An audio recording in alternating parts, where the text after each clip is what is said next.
திமுக சின்னத்தில் நாங்க போட்டியிட்டது துரதிருஷ்டங்கிற சொன்னது வாஸ்தவம் தான். இல்ல, ஒரு கொடியோ சின்னமோ ஒரு கட்சியோட இயக்கத்துடைய அடிப்படை அடையாளங்கள். அப்படி இருக்கும் பொழுது ஒரு இயக்கம் தன்னுடைய சின்னத்தில் இல்லாம இன்னொரு இயக்கத்துல சின்னத்தில் நிக்கிறது அது தன்னுடைய தனித்துவத்தை அது இழக்குது. அது மட்டும் இல்லாம முக்கியமான விஷயம் நான் சொல்ல விரும்புறேன். நானு ஒரு முக்கியமான விஷயம் பல மக்களுக்கு தெரியல.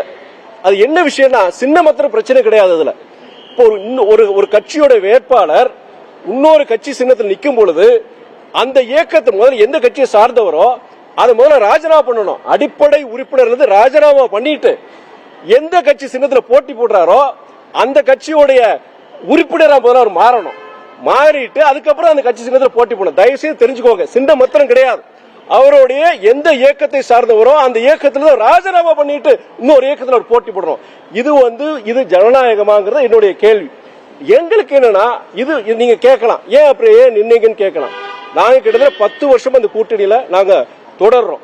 என்ன காரணத்துக்கான இந்த கூட்டணியில் சேர்ந்துங்கிற அந்த காரணங்கள் நாங்க தொடர்ந்து தேர்தல் நேரத்தில் கடைசி நேரத்தில் இது ஒரு சர்ச்சையாகி நாங்க பிடிவாதம் இப்படிதான் இருந்து சர்ச்சையாகி அதுக்கப்புறம் நாங்க ஒருவேளை அந்த ஒரு காரணமாக கருத்து வேறுபாடு காரணமாக வெளியே வந்தோம். அதனால ஒரு சர்ச்சை வர வேண்டாம், கூட்டணி தலைமைக்கு ஒரு கஷ்டத்தை உருவாக்க வேண்டாங்கிற அதன் அடிப்படையில் நாங்க போட்டியிட வேண்டிய ஒரு நிர்பந்தம் ஏற்பட்டது.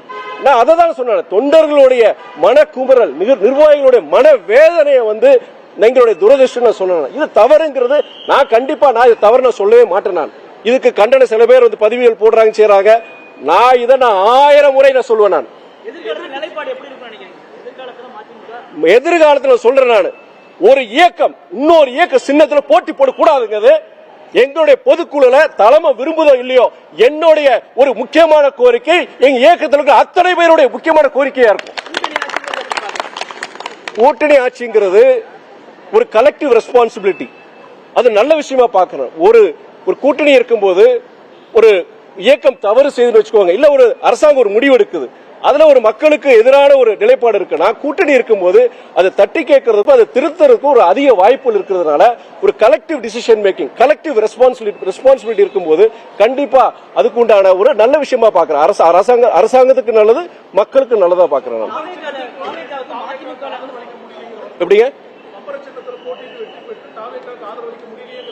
நீங்க வேற மாதிரி சொல்றீங்க? நான் துரதிருஷ்டம் சொல்றது, ஒரு இயக்கம் தன்னுடைய உறுப்பினர் அந்த கட்சி உறுப்பினர் பதவியை ராஜினாமா பண்ணிட்டு இன்னொரு கட்சியில சேர்ந்து அதுக்கப்புறம் அந்த கட்சி சின்னத்தில் போட்டி போட்டுட்டு நீங்க சட்டப்படி பாத்தீங்கன்னா எங்களுடைய எம்எல்ஏக்கள் எங்க கட்சிக்காரங்க கிடையாது. இப்போ அவங்க இப்ப திமுக உறுப்பினர்கள். இப்போ இது எல்லா கட்சிக்கும் சேர்ந்ததான். இது ஒரு ஜனநாயகத்துக்கு ஒரு இழுக்குதான் நான் பாக்குறேன். நான் அதன் அடிப்படையில் நான் ஒரு துரதிருஷ்டம் சொல்றேனே தவிர நாங்க இருந்துதான் நாங்க தாவேக்காக்கு ஆதரவு கொடுத்திருப்போமே, நாங்கள் அதில் சேர்ந்திருப்பீங்க அந்த அர்த்தத்தில் சொல்ல தயவுசெய்து அதை கொச்சப்படுத்தாதீங்க. பிளே ஸ்டோர் மற்றும் ஆப் ஸ்டோரில் இருந்து பாலிமர் செயலியை QR கோடு மூலம் பதிவிறக்கம் செய்யுங்கள். செய்திகளை உடனுக்குடன் பெறுங்கள்.